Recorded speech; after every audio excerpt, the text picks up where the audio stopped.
Hello दोस्तों, स्वागत है आप सभी का बिन्नी की रसोई में। पके हुए आम से बनाएंगे बहुत ही टेस्टी रेसिपी। और इस रेसिपी को बनाने के लिए किसी भी तरह का कोई आटा, सूजी, मैदा, बेसन कुछ भी यूज़ नहीं किया गया है और ना ही हम किसी दूसरे तरह का कोई फ्लावर यूज़ किए हैं। बहुत ही यमी टेस्टी बनकर ये रेसिपी तैयार होगी घर के बचे हुए सामान से।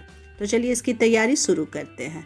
तो सबसे पहले हमें लेना होगा पका हुआ आम। तो मैं यहाँ पे मीडियम साइज़ का 2 पका हुआ आम ली हूँ और इस आम का हमें पल्प निकाल लेना है। तो चलिए पहले इसे काट कर इसके गुद्दे को अलग कर लेते हैं। तो दोनों साइड वाले हिस्से को काट लेंगे इस तरीके से पहले।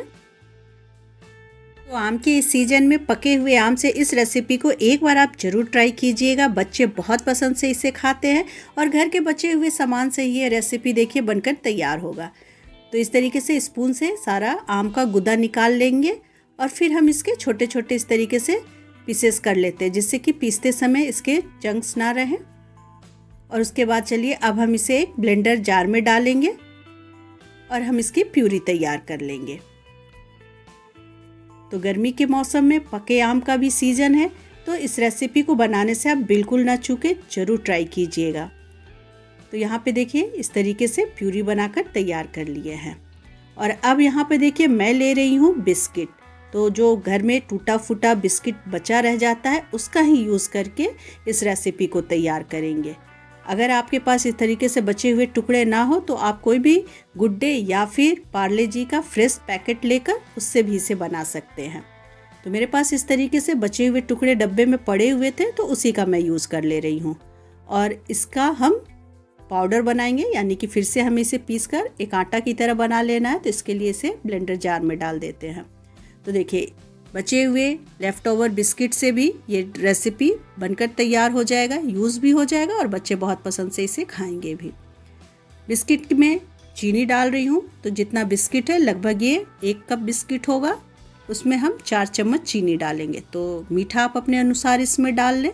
बिस्किट्स के साथ ही यहाँ चीनी को भी पीस ले रही हूँ। अगर आप पहले से पिसी हुई आपके पास चीनी हो तो उसे अलग से ऐड कर लेंगे। और इस तरीके से बारीक हमें इसका आटा तैयार कर लेना है। और अब इस बिस्किट के पाउडर को छान कर यूज करेंगे, क्योंकि 2-3 तरह का बिस्किट है इसमें, तो छानना ज़रूरी है। अगर आप बिस्किट से इसे नहीं बनाना चाहते हैं तो इसकी जगह पे आप मैदा यूज कर सकते हैं।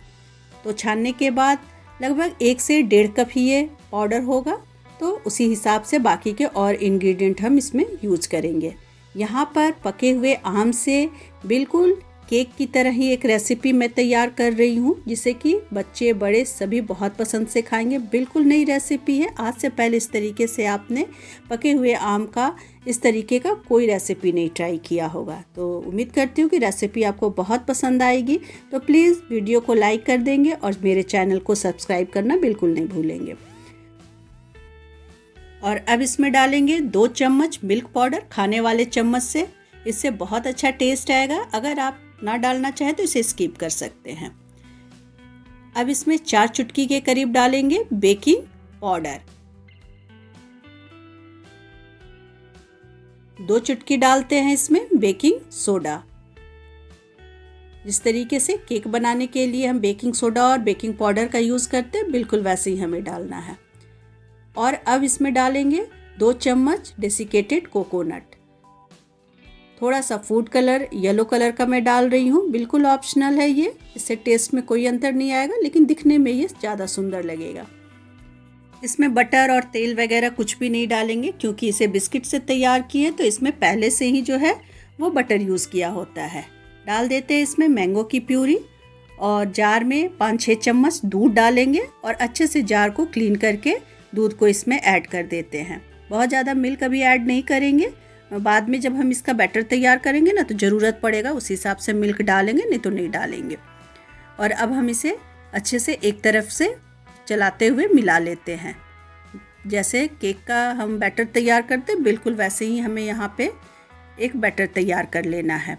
अगर आप मैदा से बना रहे हो तो यहाँ पर आप बटर या फिर ऑयल का भी यूज़ कर लें। तो इस तरीके से देखिए बिल्कुल एक पोरिंग कंसिस्टेंसी में, जैसे कि हम केक के लिए तैयार करते हैं, वैसी कंसिस्टेंसी में इस बैटर को हमें तैयार कर लेना है। बहुत ज़्यादा गीला जैसा हम इसे नहीं बनाएंगे।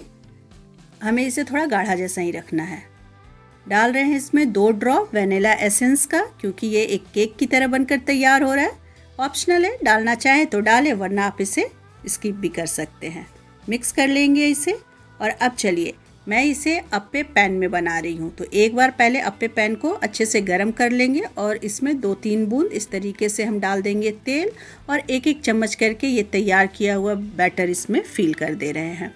एक बार जब अप्पे पैन बढ़िया से गर्म हो जाए, उसमें हम ये बैटर को फिल कर दें, तो एक एक काजू इसके ऊपर इस तरीके से रख देते हैं। बिल्कुल लो फ्लेम पर इस काम को करेंगे। और उसके बाद एक तवे के ऊपर इस अप्पे पैन को रख दी हूँ, जिससे कि बिल्कुल धीमी आंच में ये अंदर तक अच्छे से पक कर तैयार हो जाए। नीचे की तरफ जब पक जाए तो अब हम इसे पलट लेंगे। ढकने का भी कोई ज़रूरत नहीं है, एकदम फुले फुले से ये छोटे छोटे केक जो है अप्पे मेकर में ही बनकर तैयार हो जाएंगे। अगर अप्पे मेकर ना हो तो आप इसे केक की तरह किसी केक टिन में या फिर घर के कोई बर्तन में भी इसे इस तरीके से बनाकर तैयार कर सकते हैं। बहुत ही झटपट से और बहुत ही यमी ये छोटे छोटे जो है वो पके हुए आम के अप्पे बोले या फिर केक बोले, यानी कि आप इसका जो नाम देना चाहें दीजिए, लेकिन खाने में ये बहुत ज़्यादा टेस्टी हैं। तो बिल्कुल है ना एक नई रेसिपी, बिल्कुल आप इसे ट्राई कीजिएगा। अच्छे बने हैं, अच्छे लगेंगे खाने में। तो उम्मीद करती हूँ रेसिपी आपको बहुत पसंद आएगी। अंदर से बिल्कुल फ्लफी सा केक जैसा ये बनकर तैयार होता है। एकदम नई रेसिपी है, गेस्ट को खिलाइएगा, बच्चों को खिलाइएगा, तारीफ़ ही आप पाएंगे। तो उम्मीद करती हूँ रेसिपी पसंद आई होगी। तो प्लीज़ वीडियो को लाइक और चैनल को सब्सक्राइब करना बिल्कुल ना भूलें। फिर मिलते हैं नेक्स्ट वीडियो में एक नई रेसिपी के साथ।